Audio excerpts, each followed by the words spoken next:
one job, now they're getting, 300-400 applicants for each job. And now everybody's resume is beautiful because everyone's using AI, and they're having a tougher time distinguishing those candidates that they actually want to invite for an interview.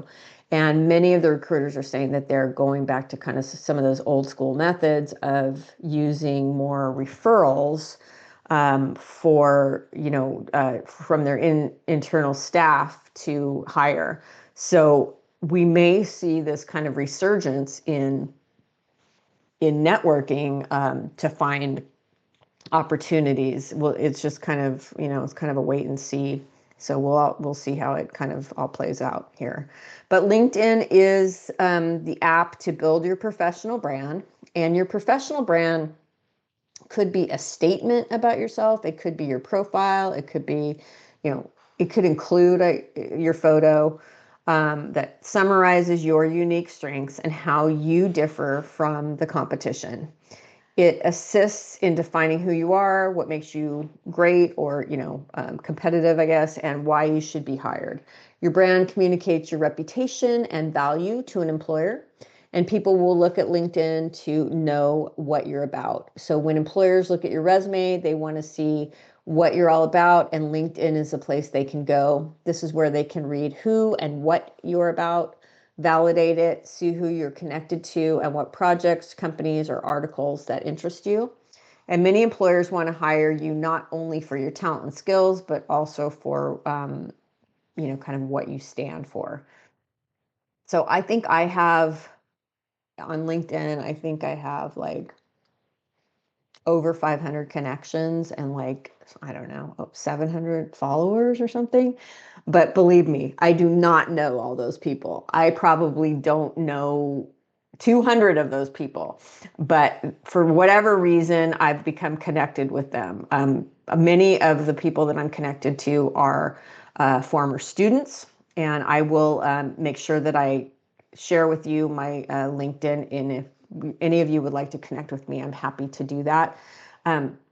But the beauty about me having 500 connections, the majority of whom I don't know, is that if I want to be connected to someone, I could reach out to those connections to maybe make an introduction, or to ask them for advice, or maybe help a student that's trying to get a job. So that's kind of the beauty of it. So I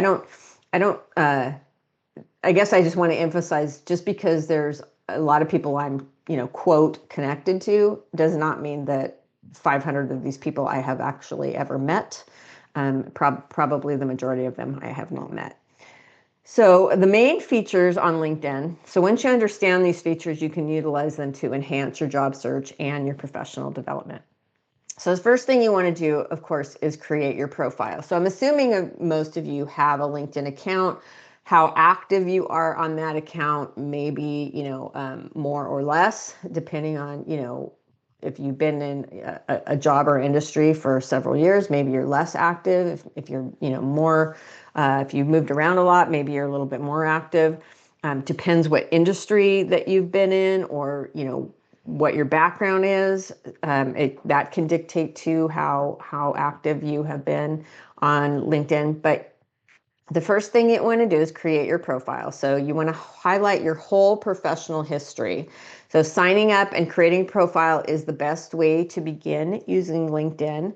And a complete LinkedIn profile will summarize your professional experience to your connections to your current and future employers and recruiters. And through your profile, you can showcase your professional life, milestones, skills, and interests. And they say that the more complete your profile is, that increases the visibility on LinkedIn.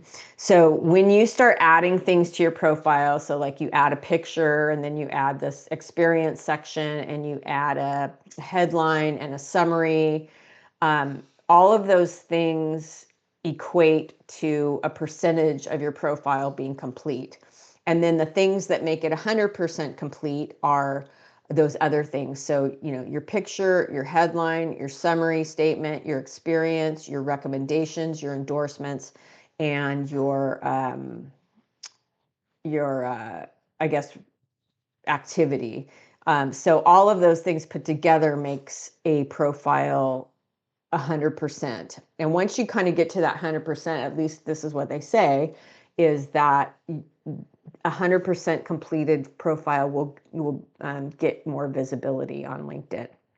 And then based on your engagement after having a complete profile, and by engagement, I mean, just like you would on any other social media website, liking, connecting, posting, reposting, commenting, all of that activity is what gives you more visibility on LinkedIn. So once you get the profile together, then you want to start, obviously you want to start building your network after that. So again, assuming that you all are on there, have an account, building your network is really the best next step. So you want to expand your network, and this plays a crucial part in unlocking the power of LinkedIn. It'll help you understand what is happening in your industry and your professional circle.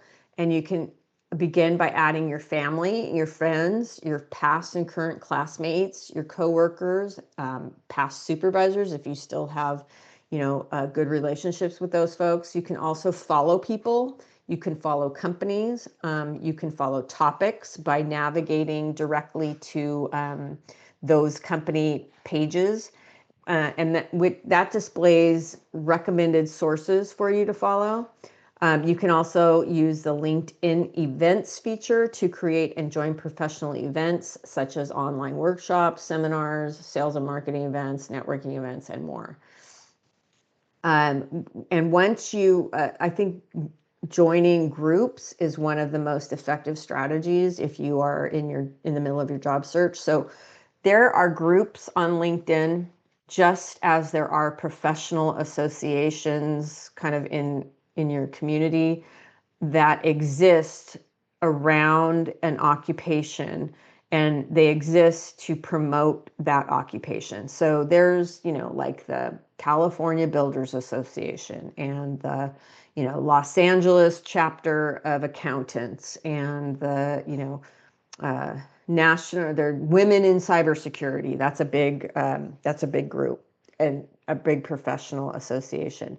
So if you're in job search mode, it is in your best interest to join some of these associations. But then on LinkedIn, there's groups around those professions as well. So if you join those groups, the people that you are going to be interacting with in those groups, you can be confident that the people that you're interacting with are sharing relevant information regarding your specific career or your specific career interest.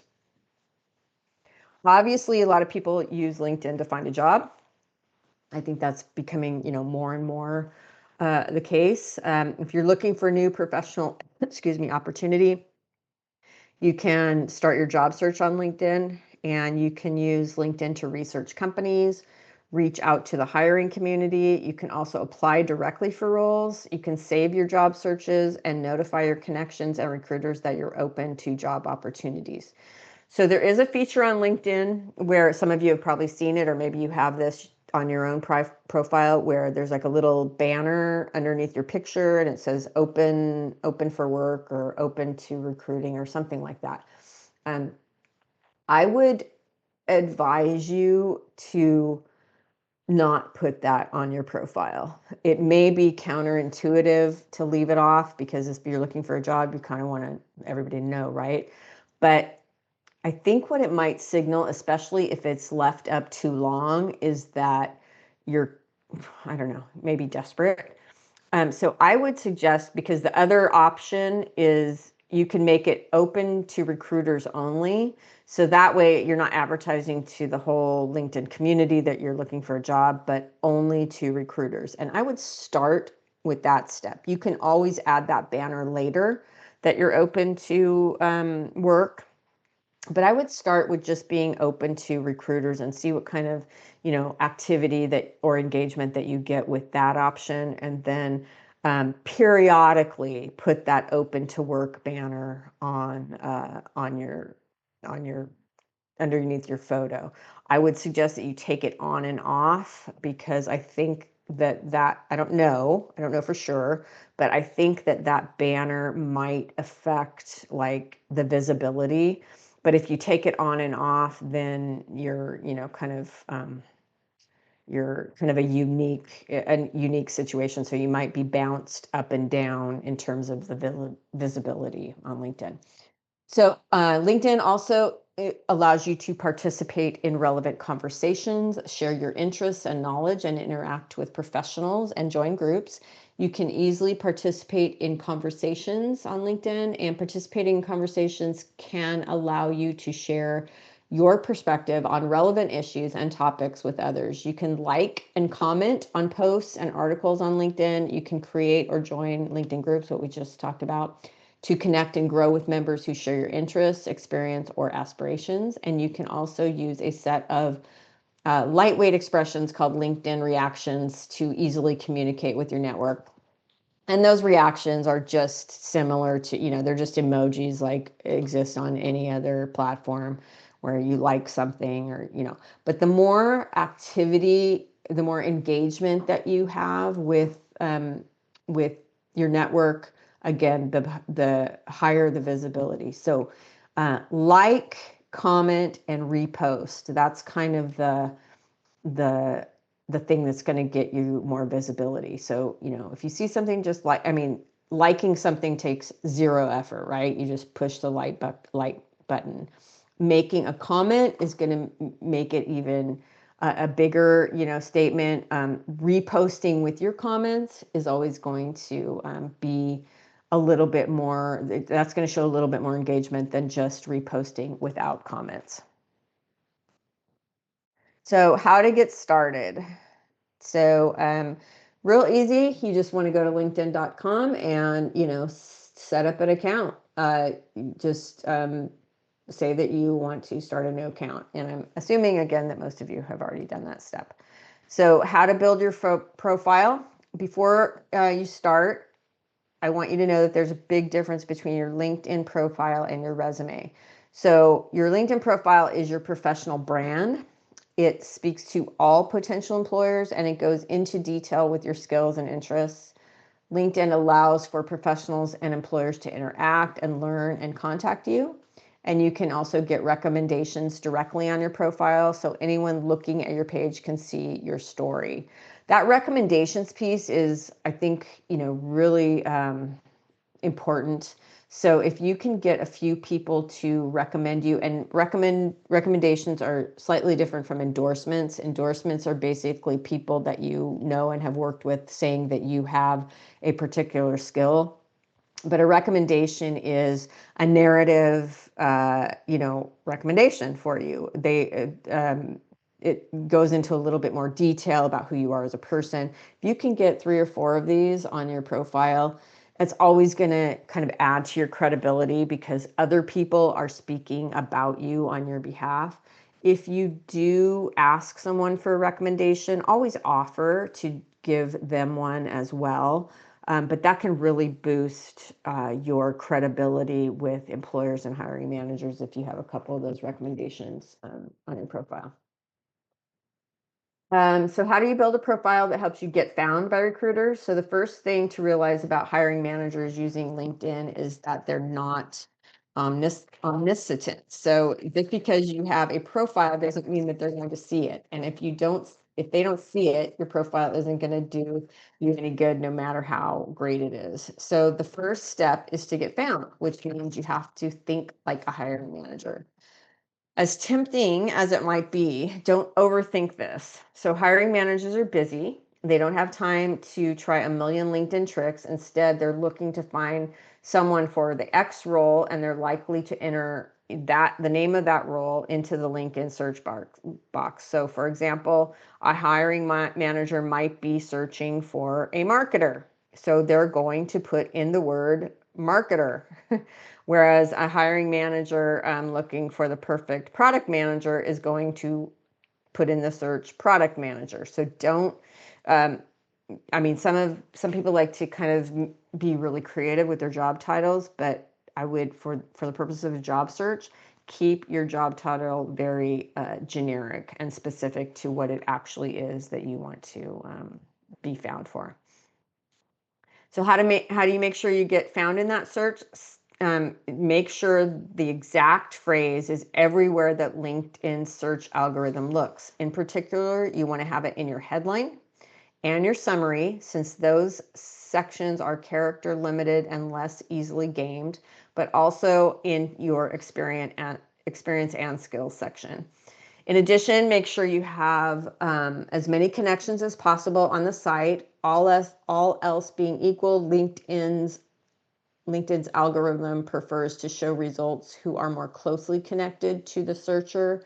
For example, second degree versus 20 second degree connections. And you can boost this number by importing your address book and specifically adding as many people as you know in your desired hiring manager's industry.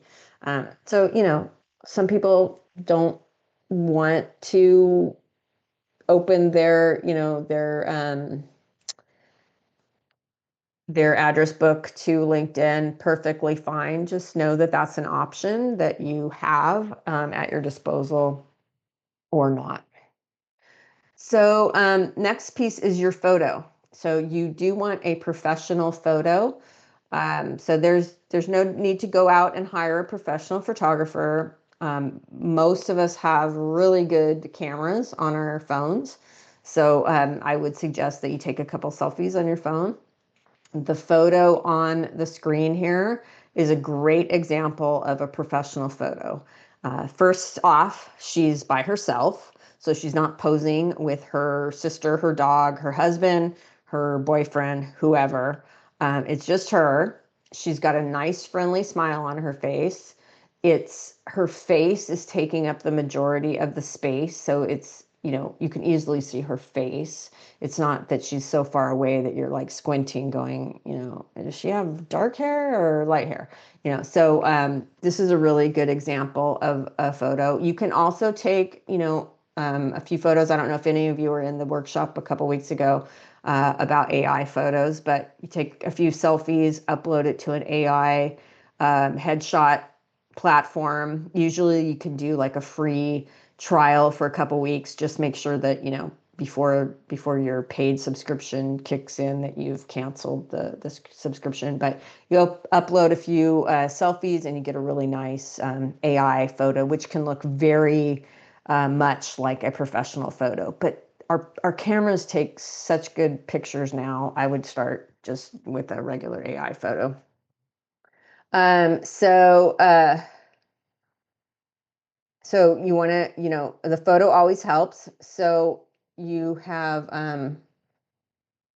so let's say you've finagled your way into the search results, but now, but how do you actually get the hiring manager to click your profile? So, if hiring managers are putting in like a generic term, they're getting a ton of results back. So the trick is to win on the first impression. And given the sheer number of results out there and the hiring manager's really tight schedule, you've got to assume that he or she is only going to spend, a few seconds looking at your results. So in that brief flash of time, you need to immediately, get their attention.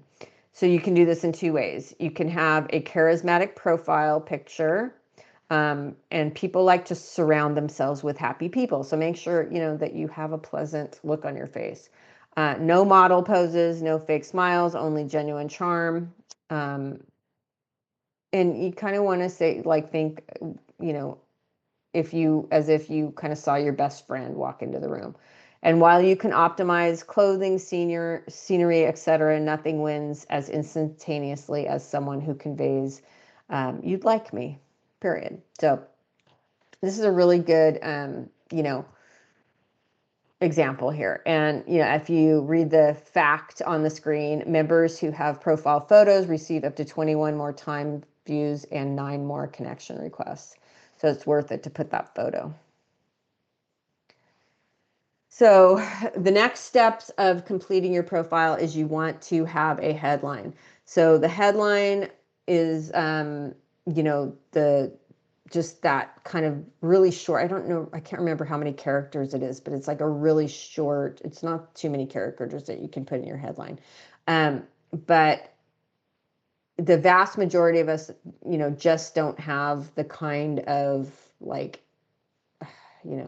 really catchy job title to get in there. So the next best thing is to focus on what the hiring manager cares about. For example, if you want to work in tech at an early startup, you could say like IT support specialist for early stage startups. I help small companies become big companies, something like that. That not only speaks to where the hiring manager is today, but it also is where she needs her team to take the company in the future. A headline is part of your profile, and here are the main components to your headline. So you kind of want to put your job title or your aspiring role, your key skill, and who you help, the audience or company, and what you achieve. What are the results? So I'm going to put that in the chat, just kind of a little template for a headline. I would also suggest that you ask our friend AI for some suggested headlines. So ask AI, I'm searching for, or my target job is this. This is how many years of experience I have in it, and this is the audience that I want to reach. Please design a impactful and concise headline for LinkedIn, and see what kind of results that you get, and then look at the results, and you can kind of see what how you need to change it. So that is kind of my best advice for getting a punchy headline. So for example, you could put data analyst, with that kind of bar line in between, Python and SQL, bar, transforming data into actionable insights.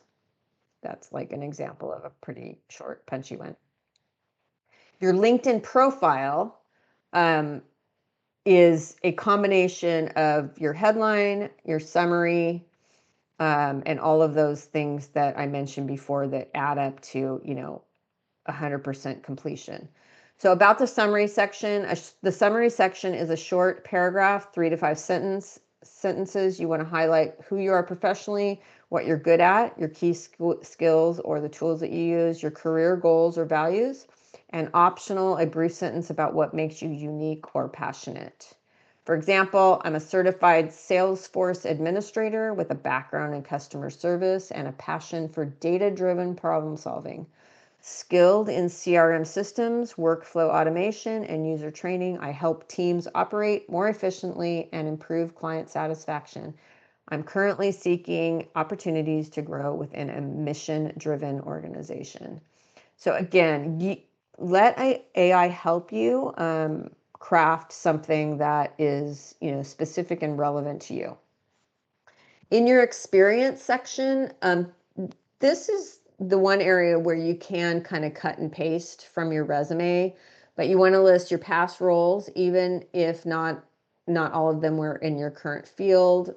Use bullet points to show your responsibilities, your accomplishments, and you want to quantify those accomplishments whenever possible, meaning if there's a number that you can put to what you achieved, improved sales by 15%, met with over 100 clients per month, whatever, if you can put a impactful number to what you've achieved, that's always going to get a little bit more notice. Include the tools and skills you use. So if you're familiar with a new platform or a new software system or something that is really relevant in your field, make sure that you indicate that. Add media if appropriate, so project screenshots and presentations. And then, of course, you want to put your education in there, include your school name, your degree or certificates, the dates. Okay, so one comment about dates. a lot of students at Calbright are not traditional age college students. So we have folks in their, 50s, probably a couple in their 60s, maybe even somebody in their 70s, dare I say. Um, and, everybody gets really, rightly so, nervous about putting dates on their resume because of age discrimination, which is out there, it exists. So a couple ways of thinking about that is, you can either kind of own it, like, hey, this is me, this is how, I'm a seasoned professional and these are the dates I attended college, and, see what kind of results you get. Or you can eliminate the dates. I mean, if a recruiter is serious about you, they're going to be looking through your past experience, and they can kind of estimate probably your age by the length that you've been at particular positions. But either way, or maybe play around with both things, leave it off sometimes, put it on other times. Eventually, if you get invited for a job interview, eventually they're going to see your energy and your face. And if they're a kind of company that values people that have, experience and are knowledgeable and maybe a little bit older, then you're in, good shape. And if they're a company that doesn't want somebody older, they like young people because they can pay them less and they're tech savvy and all those other things, then you're going to be at a deficit. So kind of a catch-22 in terms of ageism, but it exists, it's out there, and there's kind of no way around it. It's illegal, but proving it is sometimes challenging. So you want to mention your relevant coursework or honors, if you've received any honors, your licenses and certificates, CompTIA Plus, Google Data Analytics, Salesforce Admin, PMP, etc.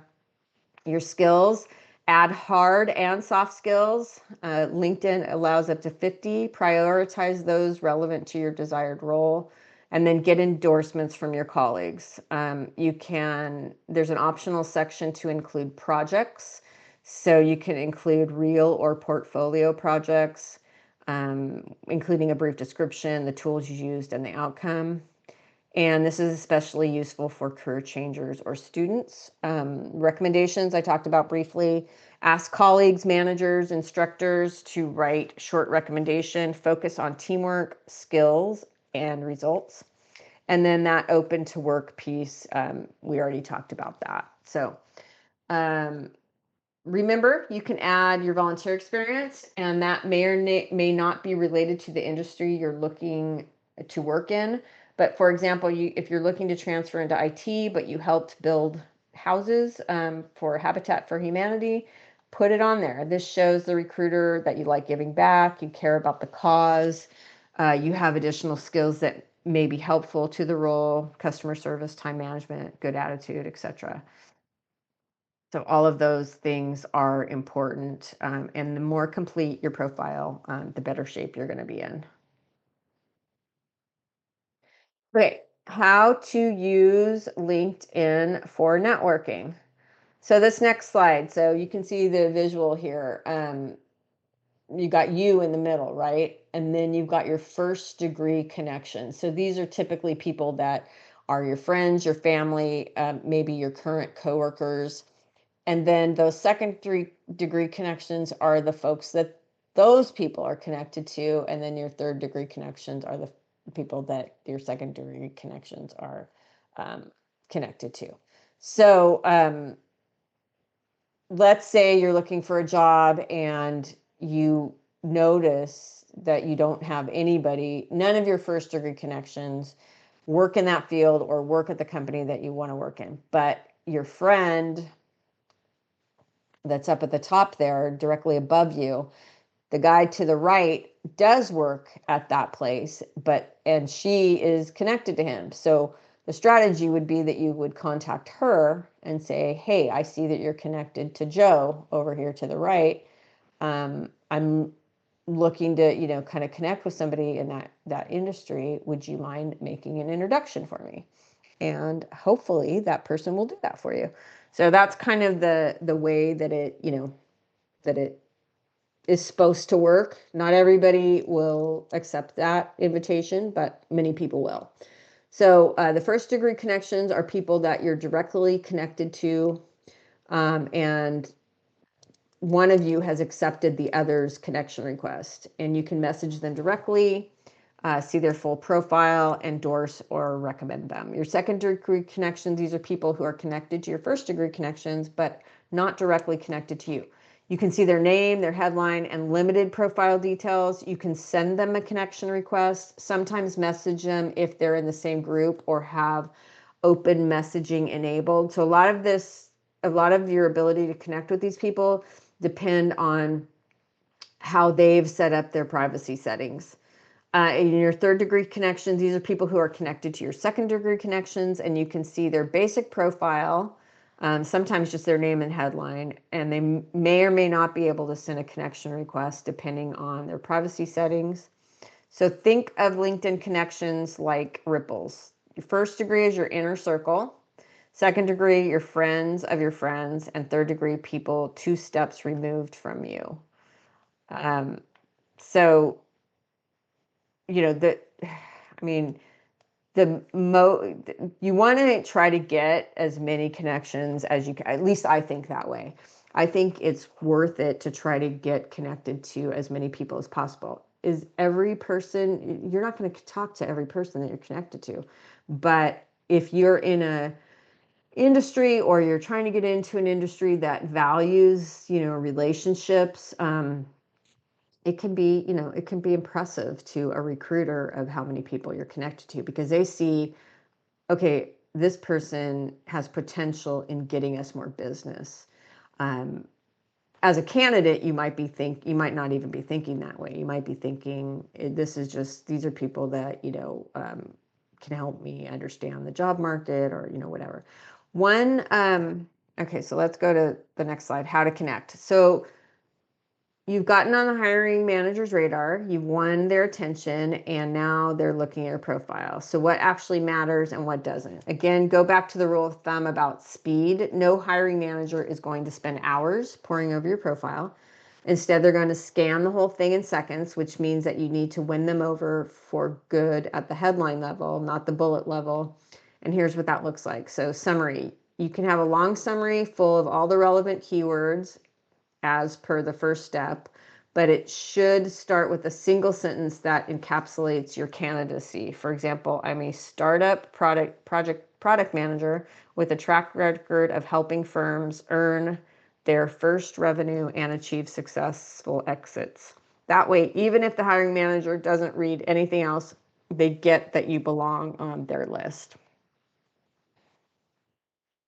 No hiring manager is going to read all of your bullets in your experience sections, but they'll definitely skim the titles and the company, which means that if you have some weird startup title at a no-name company, it's best to translate those into something more easily understandable or more generic. So, sometimes a lot of startups give very impressive titles that really don't mean anything. They're trying to be catchy, or they're trying to offset the fact that they're not paying well with a catchy title. So it's okay on LinkedIn to kind of change that title to be more readable to a hiring manager. You can use LinkedIn search filters to find professionals in your desired field. So you can put in their job site title, their industry, so data analyst, healthcare industry, and then the location, and then their connection level, and choose like second degree. Personalize your connection request. So never send the default "I'd like to connect." Instead, write a brief, polite message. I see you work in whatever industry. I'm exploring opportunities in your field. I'd love to connect and learn more about your experience, and then your name. I would go a step further and say, in today's world of LinkedIn, I would say that it's best to try to engage with that person first by commenting on their post, or liking something that they wrote or something that they shared, and then make your ask to connect say something like, I've really enjoyed reading your articles, or I really have enjoyed reading your perspectives about these things. I'd love to connect. And then that way it's kind of like you've been kind of watching this person, or, observing them and are impressed by them, and then you want to connect, versus you're just sending out these like cold connection requests trying to get more people to connect with you. And a lot of people are, not scared, but they're hesitant to connect on LinkedIn as much as they used to, because so much of it is like a sales pitch now. So you get these people that are just always wanting to sell you something. So it's better if you can kind of engage with them first, and then the connection request is a little softer at that point. So you can warm up a cold connection by reacting to or commenting on their recent post, mentioning something specific when you send the request. I really liked your post about upskilling in Tableau. Would love to connect, something like that. And then ask for introductions. If someone is a second degree connection, check who your mutual connection is. And if you know them well, ask. I've noticed you're connected to so-and-so. I'm exploring careers in whatever industry and would appreciate an introduction if you are comfortable. If you have graduated college, your college, I'm sure, has an alumni group, or, as I mentioned at the very beginning of the workshop, a professional association. So use the LinkedIn alumni tool for your college or your training program. You can filter it by the field, by employer, by location, and people are more likely to connect with you if you have a shared background. So again, follow first and then connect later. If someone isn't accepting your connection request, click follow instead of connect, and then comment and react to a few of their posts, and then later send a personalized connection request with context. By the way, all of you as students have access to LinkedIn Learning, and some of you may, take or listen to some of those videos as part of your coursework, but there's videos on the same material that I'm covering today, in a slightly more kind of, professional, I guess, less kind of, casual format, and you might be able to get some really interesting tips from those videos as well. So check that out. So I want to briefly mention informational interviewing, and I have a whole other workshop on informational interviewing, but I think it's worth mentioning here. And if you've never heard of informational interviewing, it is a way to do research, and also to network. So it's one of my favorite ways to network because it's so natural, and it does take a bit of work on the front end, but the payoff is usually pretty good because you actually get in front of people who may want to hire you. And although it's not the goal of an informational interview, sometimes that's exactly what happens. So basically what it is you would identify somebody that is working in either a company or a role that you want to be in, and you would connect with that person and ask them for 20 minutes of their time. Hey, I'm looking to get into this field. I would love to spend 20 minutes or so with you, talking to you about what it's like to work in your industry. And if you get that meeting, ideally in person, but depending on where you live, that might not happen. Maybe virtual is fine. You ask that person all the things that you never get to ask in a regular job interview. How did you get started in this field? What do you like best? What do you like least? What's your advice to someone like me that's just starting out? What are the challenges of working at your job? You can talk about salary, but I would do that like in a very broad way. Maybe say, my research tells me that this entry level position pays between, 60 and 70,000. Is that accurate in your experience? And basically, you're just picking their brain. And this can help validate that you are going in the right direction. It can help you become more knowledgeable about a field that you don't have knowledge in because you've never worked in it. That knowledge can then help you when you go on your regular interviews to sound more like an expert with actually not having worked in that field. But the bigger piece is that you have met somebody who may be able to refer you to a job or help you. But the key is like keeping in touch with them periodically. And then at the end of those interviews, you want to say, this has been really great, very helpful to me. Thank you so much. Do you know anyone else I might speak to about this? And maybe they give you a name of a friend or colleague, and then you go do that same thing with that person. And at the end of that meeting, thank you so much. Do you know anyone else I might speak to about this? They give you another name.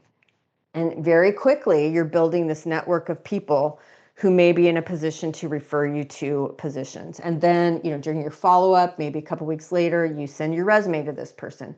I would love to get your feedback on my resume. Again, you're not asking them for a job, and you should never do that because that's just disingenuous to, say that you're seeking information, but then you try to hit them up for a job. But you send your resume to them and ask for their feedback.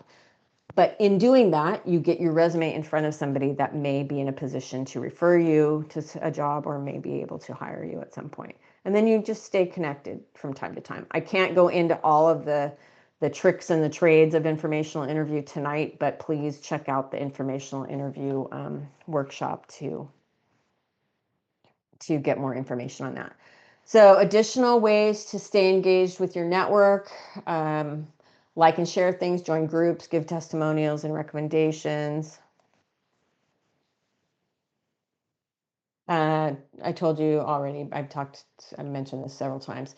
Join LinkedIn groups. So groups that are around, just you do a search, cybersecurity groups, or, maybe you're in a dedicated population. So maybe you say,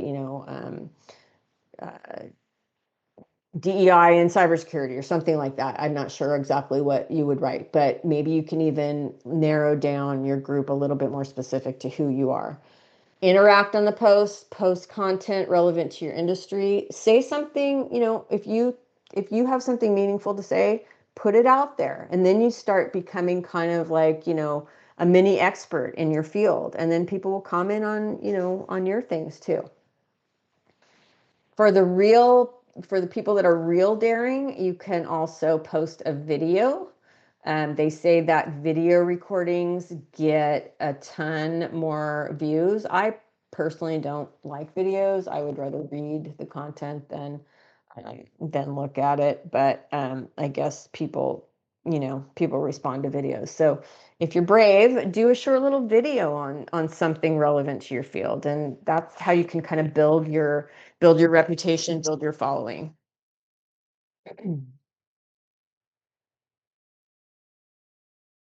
So in your job search, using LinkedIn, excuse me, it's an option for you to filter through jobs, industries, and companies, experience level, the dates that it was posted, companies, etc. You will want to make sure your profile is filled out accurately and completely, include experience, skills, work location, and it suggests jobs based on your profile.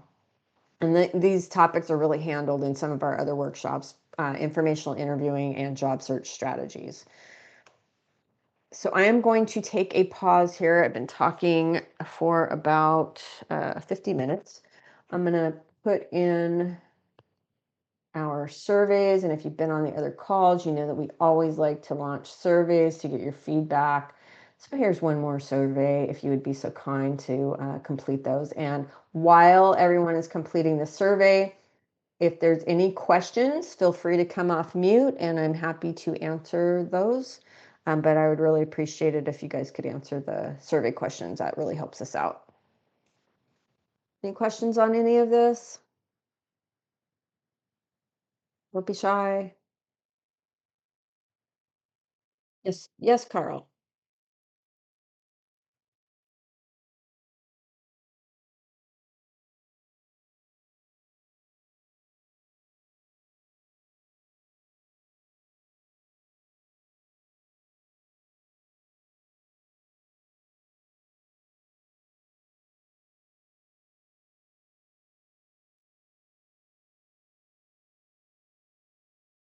Like,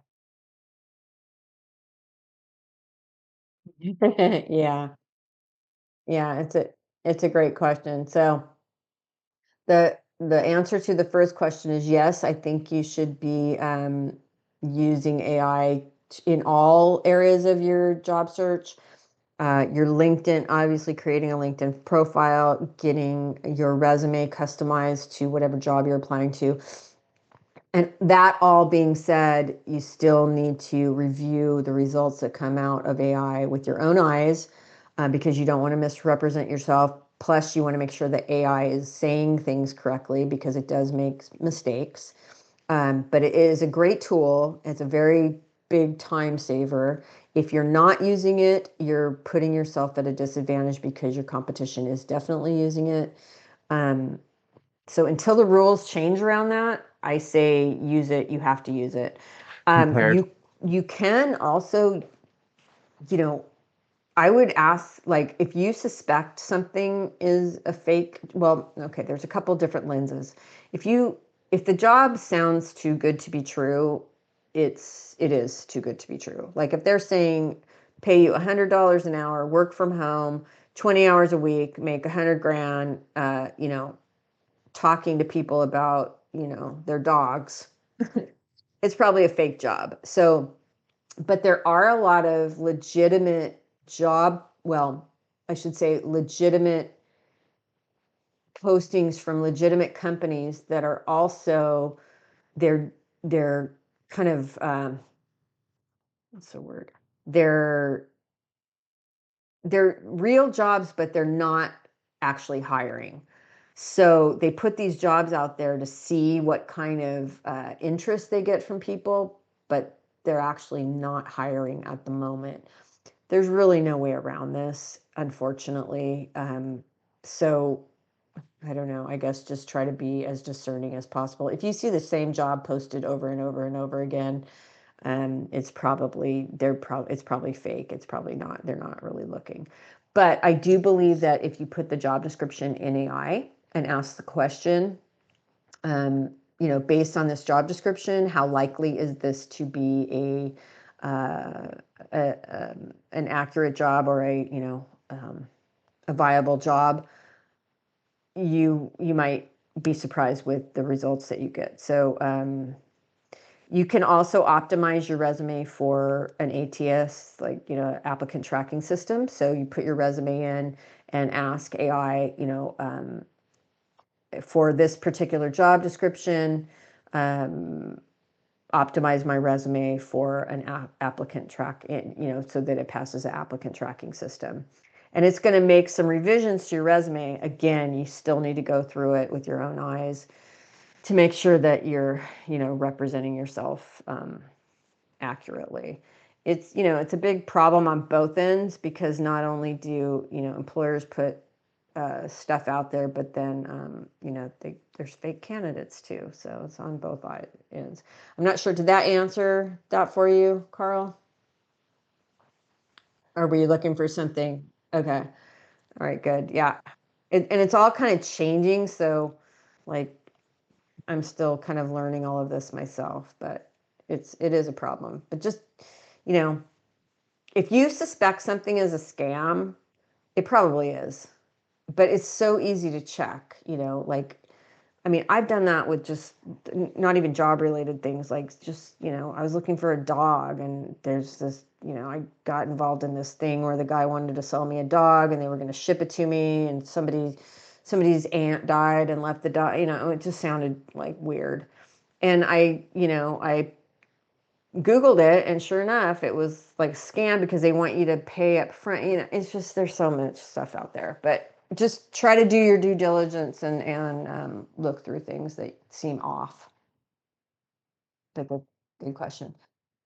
Yeah.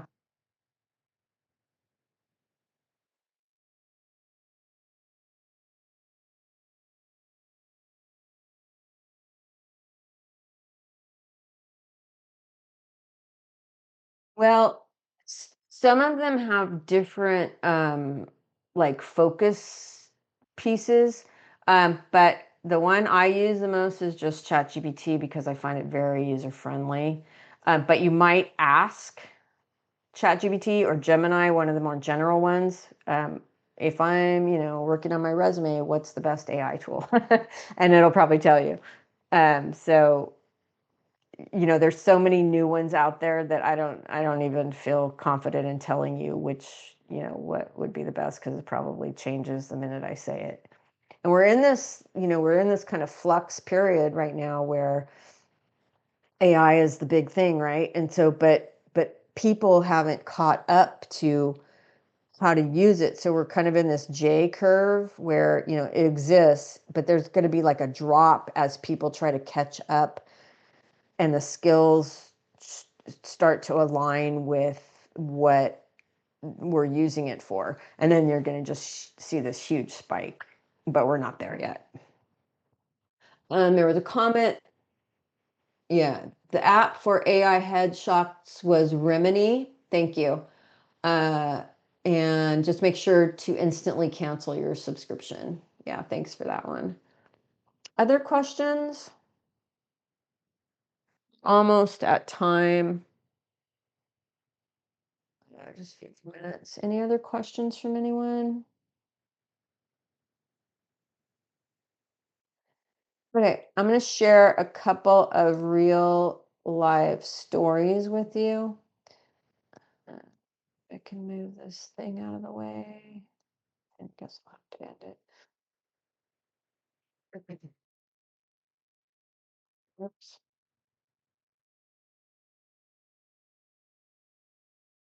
Okay, I can't see.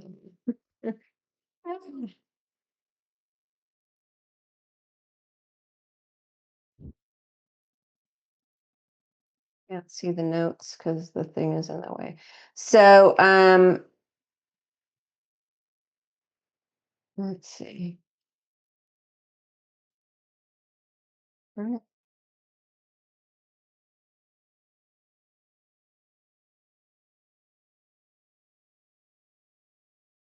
Hang on just a minute, guys.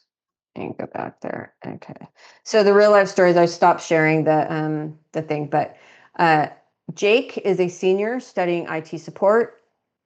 He wanted to land a help desk technician role. He optimized his LinkedIn profile by highlighting his certifications like CompTIA A+ and listing his part-time tech support experience. Jake joined LinkedIn groups related to IT support where he asked and answered questions, building a reputation as knowledgeable and approachable. He reached out to an IT professional in his area, especially alumni from his college, and asked for career advice. One connection informed him about an upcoming opening at their company and referred him to the hiring manager. Jake secured an interview and eventually got the job thanks to the proactive use of LinkedIn networking tools. And then the second story, Sophia, a data analytics major, built her LinkedIn profile around her technical skills, including proficiency in Python, SQL, and Tableau. She frequently posted about her academic projects, such as analyzing real-world data sets, and shared visualizations to showcase her abilities. Sophia used the LinkedIn's job search feature to apply for entry-level data analyst roles and reached out to recruiters with personalized messages. One recruiter was impressed by her portfolio and invited her to an interview for a role at a financial services company. Her LinkedIn activity and well-curated profile helped her secure the position before graduation.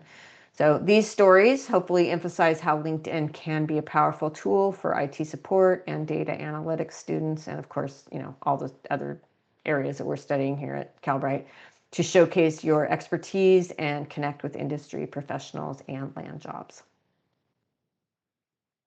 So that is the end of the workshop. I wanted to share with you my LinkedIn profile. So just give me 1 second to copy and paste that into the chat. Any other questions from anyone?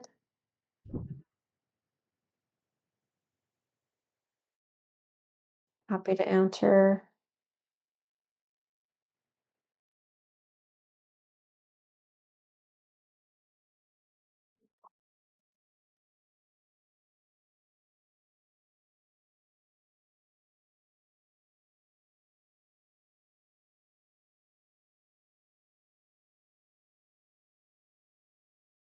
Here's my LinkedIn.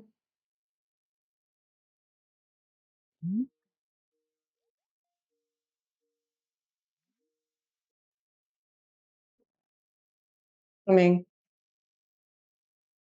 Hi. Sorry to call you again. Did you send Crystal the credit application?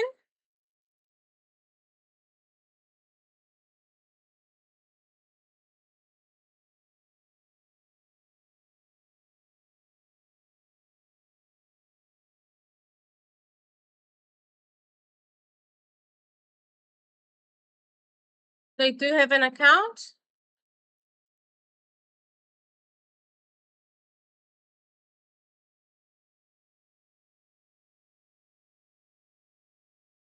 Oh, yeah.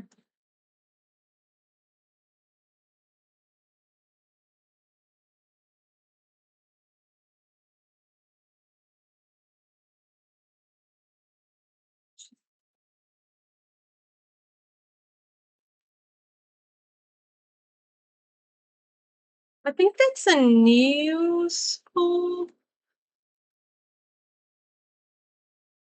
Yeah.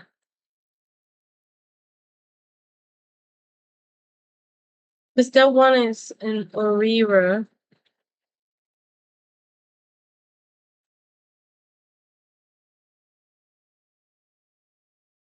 Oh, no, it is the same. Okay. What you can do, I don't know if you have done it. Um, you put her email on the contact. I don't know if you can hear me because it's raining a lot and it's really, really noisy.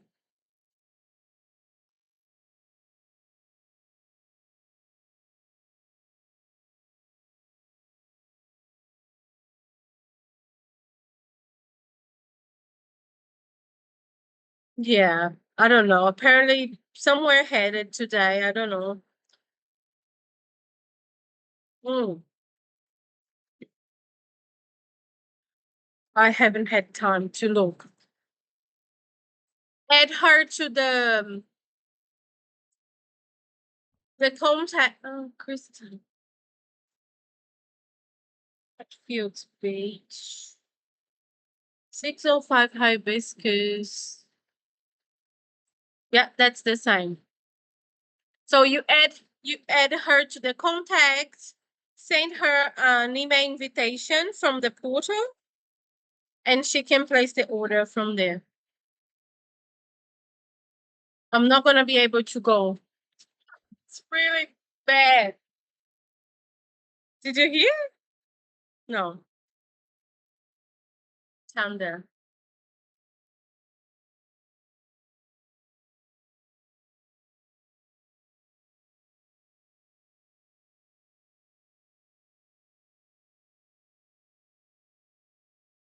Yeah. Yeah. Yeah. And the warehouse, it's all black now. You can't see it. That's crazy. Yeah, I think I'm probably by myself. Everyone is gone.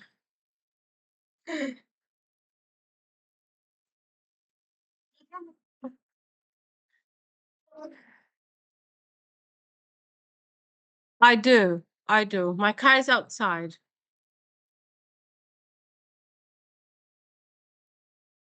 So our warehouse 2 years ago got flooded. Yes. And every day was so hard. Every day I go home, I cried because I used to work downstairs at the warehouse. It was just terrible. Oh, I think the rain stopped. I will go. Okay.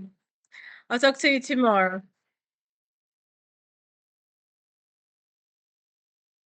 Okay. I have to go to the mall, but I will. See ya.